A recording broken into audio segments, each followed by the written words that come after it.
Hey guys, when I first got into photography, there was a part of me that was seeing my child grow up so fast. I was like, this is not real. there's a glitch in the matrix, but also how do I freeze this moment? And the more I talk to other photographers and work with them, I know that is a common feeling. Okay. And then I see other artists, maybe a painter or a writer, and they do the same thing. They're trying to share with the world what that moment feels like, what it sounds like, what it looks like. And it's just a beautiful thing to be able to create in that space. So I feel like it definitely, being an artist, will attract like these people that maybe we have some healing to do. Maybe we have some baggage we're taking with us. That's okay. It's totally okay. There's so many of us. But it can get to the point where people feel like they need this outlet. They need this creative outlet in order to process that. And I just wanted to touch on that today and share with you my thoughts from what I've seen, especially being able to coach so many photographers and other artists. And I've learned so much about those kinds of people, and that's probably you too, that I wanted to share this video with you guys today to help you to see how the work that we do is healing and how it's also a little insight on what else is going on. We're going to talk a lot about inner child healing. But first, I want to say I'm Aubrey. If I haven't met you yet, I'm happy to have you here with me. And I'm a subconscious release technique coach and a photographer. So I get my hands in both worlds. A lot of people will say I'm a mindset coach, which is totally fine because I absolutely work with the mindset. But I have also a deeper background in being able to help people release their limiting thoughts and their limiting beliefs. So if you're here for the first time, check out my page, check out my podcast, and definitely hang with us. There is so much information that I've put out there. You're going to love it. I want to start by sharing with you guys a story. So when I was younger, 12 years younger, so I was like 30, I was in a situation where I had this little child and she started walking and she started moving, and it was like, whoa, what is happening here? Time was moving so fast, and I continued to see her and see the growth that she was experiencing. And I was like, wow, I feel like I'm missing out on everything. And I need to find a way to capture these moments, to freeze these moments. And so I did.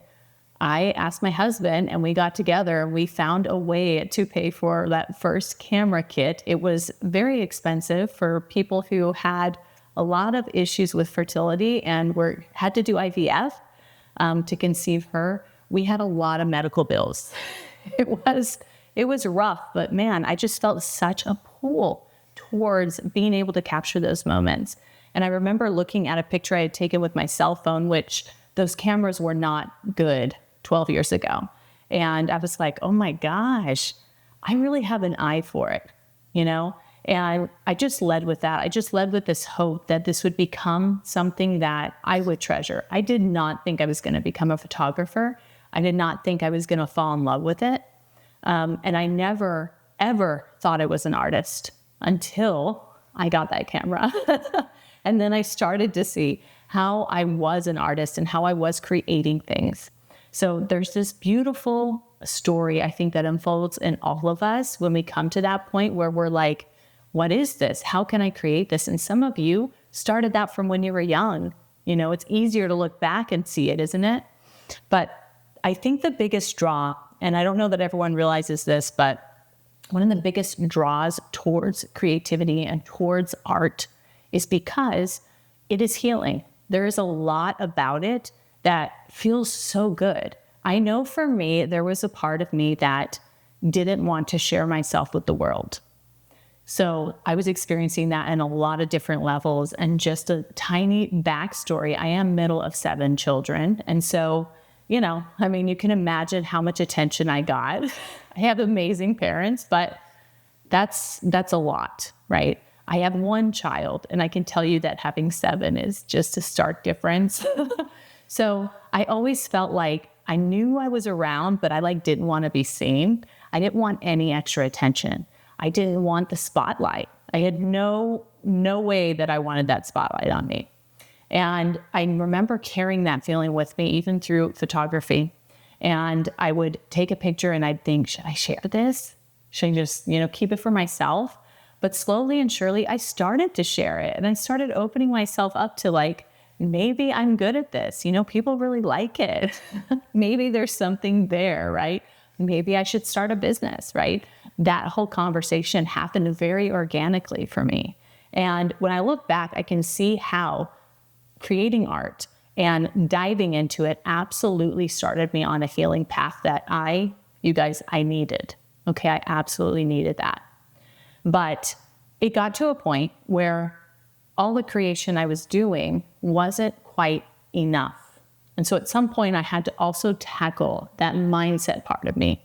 I had to look at my stuff and say, what about this am I still holding back on?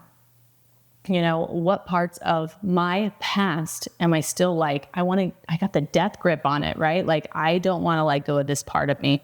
And a lot of it was around being seen. And so I'm also a massage therapist, and I have been for 2 decades. And I was taking my Reiki master class. It was like probably 4 years ago. And I remember sitting there one of the last days. She said, we're going to do this meditation. And it's called the candlelight meditation.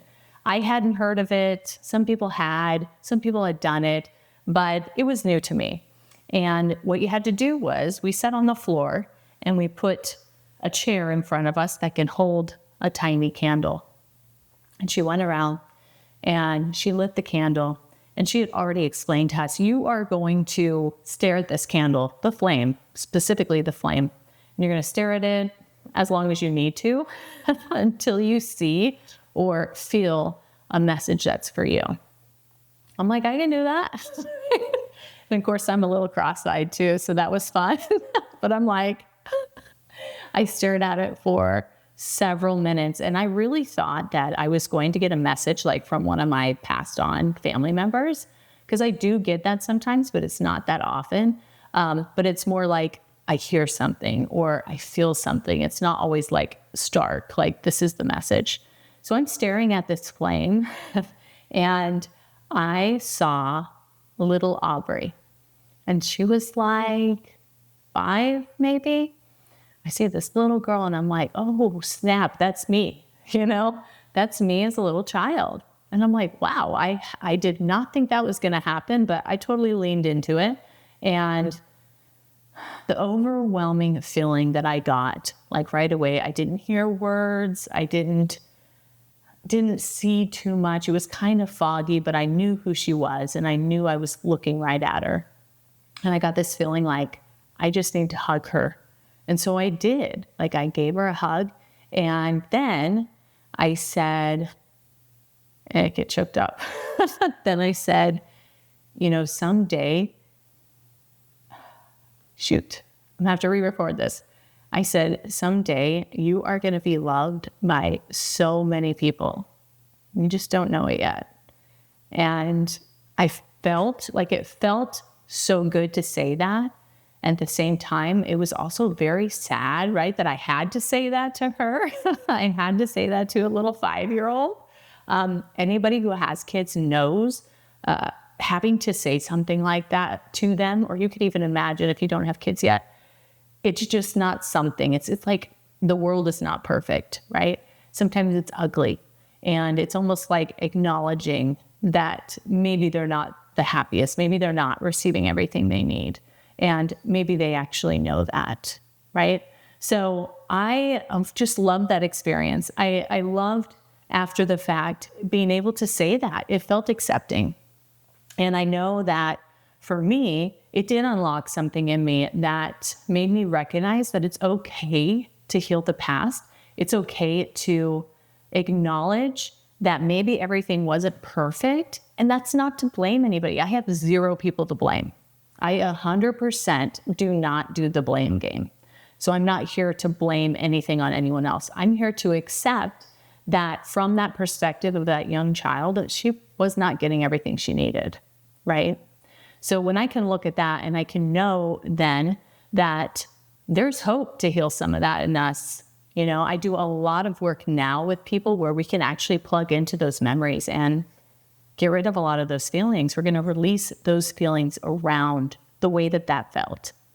So I wanted to share that message with you guys today because I know that art can be healing. I know that photography is amazing. I know that, if you're a painter, that's also a healing modality. And I also know that I've been in the healing world for 2 decades, and I've done a little bit of everything when it comes to that. And there's just something really incredible when you could dig even deeper than what your art will bring you into that version of yourself that needs a little bit more love, that needs some more support. I know sometimes that people will shy away from that level of healing because they subconsciously want to hold on to that hurt little child. They subconsciously want to hold on to those lessons, which, spoiler alert, are not always the best lessons to hold on to. They're the ones where, you feel abandonment. Nobody loves me. Nobody's showing that they love me. I can't trust anybody. Those are not the best lessons to hold on to for our lifetime, right? That puts us in a state of fear and scarcity and untrusting, right? So I know sometimes, though, people want to hold on to that because they feel like they're doing little version of themselves justice, right? If you, for instance, forgive the people around you that harmed you in some way from your childhood, then you're therefore letting that little person down, right? And that's a fine line, but it's one that needs to be crossed at some point in life. Like, we have to be able to recognize that for what it is. And we have to say, you know what? I know that sucked. I know. But I don't have space anymore to hold that feeling. I don't have space to hold the anger and the frustration and the sadness, right? So being able to move past that is way more healing than what would happen to you if you held on to it. So I hope that speaks to you, and I hope it gives you some level of understanding what needs to happen. And I strongly encourage you to try that candlelight meditation. It's super cool. If you have time, I think it would be an awesome way to kind of connect with something a little bit deeper. All right, guys, that's all I wanted to share with you today. I hope that you received it. I hope it was for you, and I'll talk to you soon.